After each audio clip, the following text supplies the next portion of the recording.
Well, howdy all, grab yourself a beer, it's time for some Path of Exile discussion. Welcome to day 13 of spoiler season for Siege of the Atlas and 3.17. Today is a very quiet day, which is a bit of a relief after yesterday because yesterday I ran off my feet trying to cover everything. Two pieces of news today, one Atlas passive and one of the new Sextant modifiers. If you are not familiar with what an Atlas passive is, you probably want to check out yesterday's videos. Put a link to them in the description below. There is the video I made about the patch notes, which is somewhat long and epic. And then there is a much shorter video, which was my first thoughts after the trailer. For today's news, we have effective leadership first. So this is an Atlas passive that the vast majority of players aren't going to be interested in taking, but for people that are interested in heavily specializing into Betrayal, it solves a couple of problems that Betrayal farmers have had. When an unwanted syndicate member becomes the head of a division, it can be fairly hard to dislodge them. Effective leadership in conjunction with some other changes that are made in 3.17 is going to change that.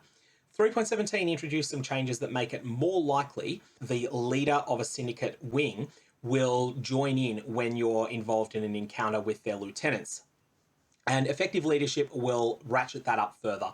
It will double the impact of that change.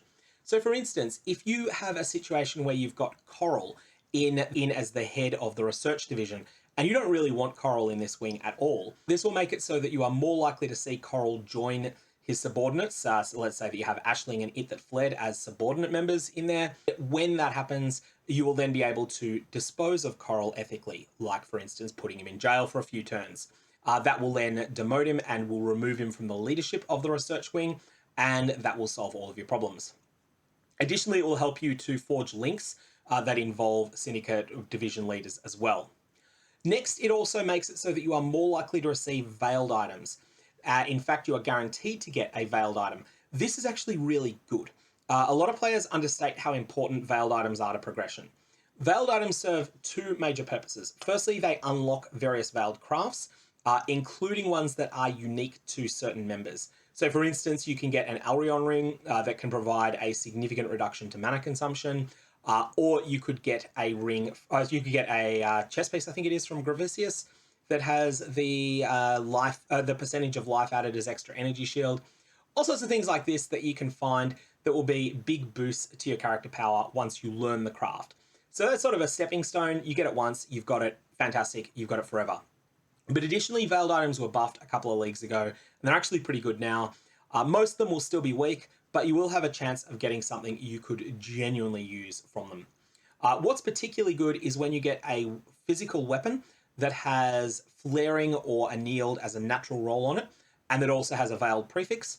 That has a reasonably good chance to become a genuinely quite usable physical damage weapon that could be either something you'll use yourself or maybe something you'll trade to someone else. So that's the first thing that's really good with effective leadership. The other thing that I like about this is just simply that it says that GGG are catering to players that want to raise a focus on one particular section of endgame. They're giving them options, and that makes me confident that other sections of endgame that I'm more interested in than Betrayal will also have similar support. The second thing that's here is this decayed Voidstone, but it's not here because of the because of its status as a Voidstone. It is here because it is showing one of the new Chase Sextant mods off. So unique bosses drop an additional Conqueror map with a whole lot of really nasty difficulty mods after it. So where would you use this? You would want to use this on any map that natively has 3 mods and that has the twin roll on it. And the way that this is currently worded, and I don't know if it'll go live this way, but the way this is currently worded, if you were to get a twin city square, which will have 6 bosses in it, and you were to run maps with this Decayed Voidstone active, you are going to end up getting a pretty ridiculous 6 Conqueror maps. And that's only one of your charges gone.